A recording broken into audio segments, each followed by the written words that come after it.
आहे का? उद्या तुम्ही ब्राह्मण आहेत म्हणून तुम्हाला त्रास दिला तरी गुणरत्न आणि जयश्री आहे, लक्षात ठेवायचं. कुणाला एकटा पडू दिला जाणार नाही. परंतु माननीय बावनकुळे साहेबांनी कोणत्याच मराठा महसूल मंत्र्यांनी गाव तिथं स्मशानभूमी दिली नव्हती. हे आपले काय नाव ते इथले ते नगरचे विखे पाटलांनी देऊ शकले नव्हते, ह्या बावनकुळे साहेबांनी दिलेले. पानंद रस्ते, शेताचा वाद असायचा, गरीब मार मान ढोर संभार असेल, ओबीसी असेल, छोटं शेत असायचं, नावी असेल, कुंभार असेल, लोहार असेल, एक छोटा तुकडा असतो जमिनीचा, तो मध्यभागी असतो, रस्ते नसायचे. हे दिलेली व्यक्ती आहे, ही देणारी व्यक्ती आहे.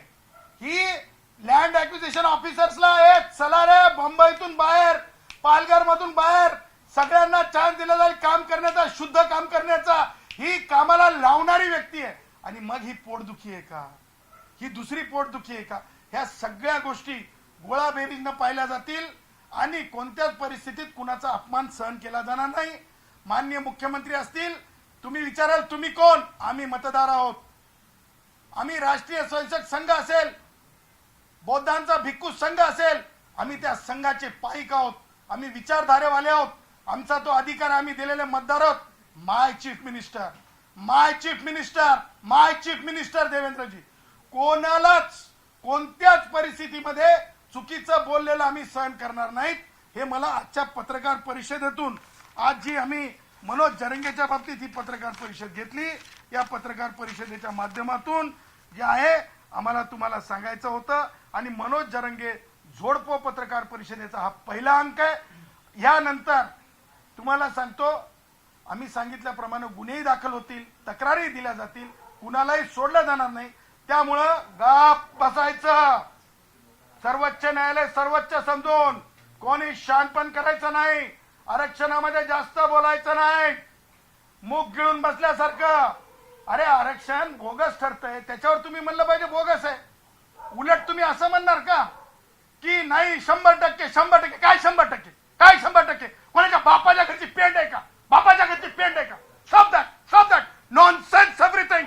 It will not be tolerated against the constitution. Remember this. Otherwise one has to face a music of law. Sir, याला जोडून विचारतो, कारण तुम्ही जो मुद्दा आता उपस्थित केला महत्वाचा आहे की सरसकट दाखले देण्याची मागणी जरांगे पाटील आधीपासून करताय. मात्र दुसरीकडे तुम्ही आता ज्या प्रकारचं एक उदाहरण दिलं की त्यांच्या बाकीचे थिएटर्स आहेत, जमीन आहे, तरी 8 लाखाच्या त्या कुठेही कक्षेमध्ये बसत नसताना अशा प्रकारची जालपावलं वाटली जातात. वाटत नाही का पूर्ण आरक्षणच यामुळे धोक्यात येऊ शकतं, कायद्याच्या कचऱ्यात सापडून रद्द होऊ शकतं? बघा, गरीब आणि गरजवंत मराठ्याचा याच्यात संबंध नाही. संबंध मुलांना, युवकांना काय म्हणून एकत्र आणलं होतं की शिक्षणासाठी आणि नोकऱ्यांसाठी. आज मनोज जरंगेची उघडी पडली, आज मनोज जरंगे उघडा झाला. तो राजकारण्यांसाठी काम करत होता हे आज स्पष्ट झालं. शासनाचा निर्णय 16 डिसेंबर 2017, मी म्हणत नाहीये, ज्या प्रकारे शासन निर्णय आला, विमुक्त जाती, भटक्या जाती, इतर मागासवर्ग व विशेष मागासवर्ग मधील उन्नत व प्रगत व्यक्ती गट याकरिता नॉन क्रिमिनल